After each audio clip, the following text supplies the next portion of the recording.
The picnic shattered when Tina and I plunged into a pit. I was mostly okay, but Tina immediately blamed me. Furious, Justin had Tina permanently removed from all Hunt and Anderson properties and reported her to the police, ensuring her license would be revoked. With Tina gone, the immediate danger passed, and Justin held me, reaffirming his dedication to me, Pete, and Cherry. How does Joel's investigation into my mother's past tie into this? What is this powerful and unseen organization that still shadows my life? Is Tina's removal truly the end of these bigger threats?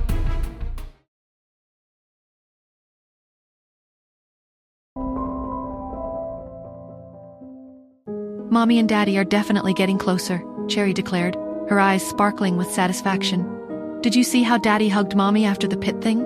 And he said he was sorry. Pete nodded, a rare grin spreading across his face. And Mommy didn't even get mad about the pit. She just hugged us. Operation Happily Ever After is working. Cherry giggled, high-fiving Pete. But they still haven't gone on a proper date. We need to make them. What's next? Pete asked, his eyes wide with anticipation. Cherry tapped her chin thoughtfully. Daddy loves old movies. And Mommy loves quiet. We need a quiet old movie, somewhere dark, so they have to sit close. Pete's grin widened. And then they'll hold hands. Later that morning, I found myself in the cozy sunroom of the Anderson villa, sipping tea with Melissa. The quiet hum of the house, the familiar warmth of her presence was a stark contrast to the escalating complexities of my life with Justin. Melissa, I began, my voice softer than usual, a hint of vulnerability I rarely allowed to surface. Can I ask you something? About relationships? Melissa's eyebrows rose in gentle surprise. Of course, dear. What's on your mind? I hesitated, tracing the rim of my teacup. Justin and me. It's becoming something, more than just sharing the children. I looked at her, a knot of apprehension tightening in my chest. He talks about family. He hints at more. Melissa smiled, a knowing warmth in her eyes. He's clearly very smitten with you, Nora.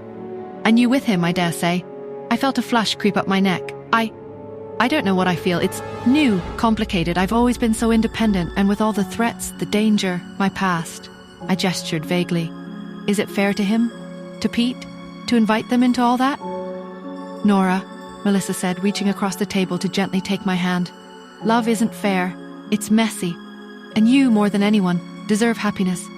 As for the danger, Justin Hunt is a formidable man. He knew who you were from the start, didn't he? He's chosen this.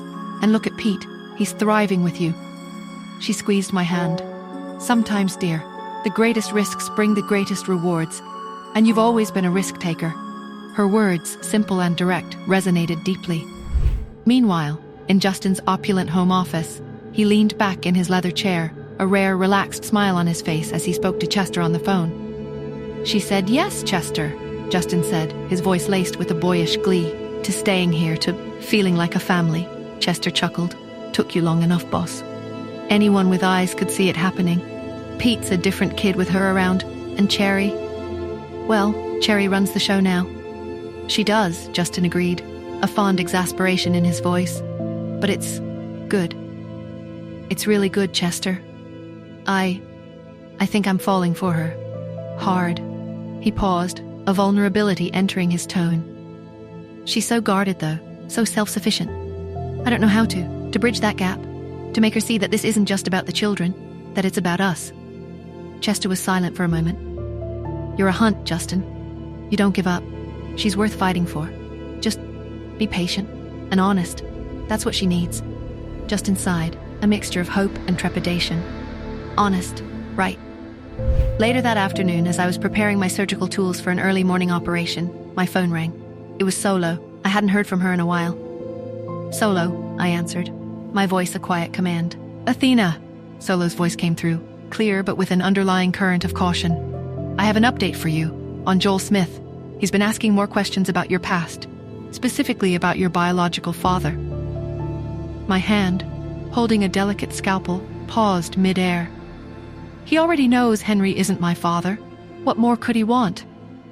"He's been very discreet," Solo continued, "but he's tracking down old contacts, people connected to Yvette's past that even I had trouble locating.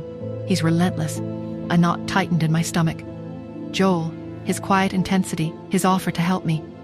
It had felt genuine, but what was his end game? I see, I murmured. And the DNA samples? The ones he had taken from me? Still analyzing, Athena, but he's definitely focused on your paternal lineage. And he seems to be looking for a very specific set of markers. I frowned, a cold unease settling over me.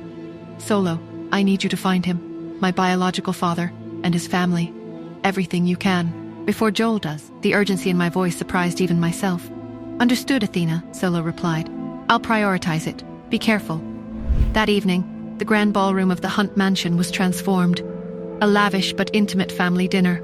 Pete and Cherry, their faces beaming, recounted tales from their day.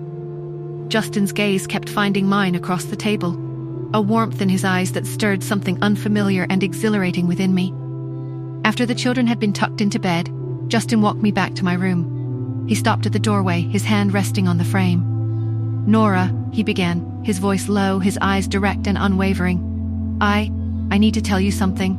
I've realized what I truly want. My heart pounded, a frantic rhythm against my ribs. I knew what was coming. The plunge. What is it that Justin is going to tell? Is it going to be a proposal? Should I accept it? How will Cherry react to this? Hi, Nora here. If you are wondering what happens next, then download the Pocket FM app and listen to the exciting episodes of Saving Nora Now with the link in the description.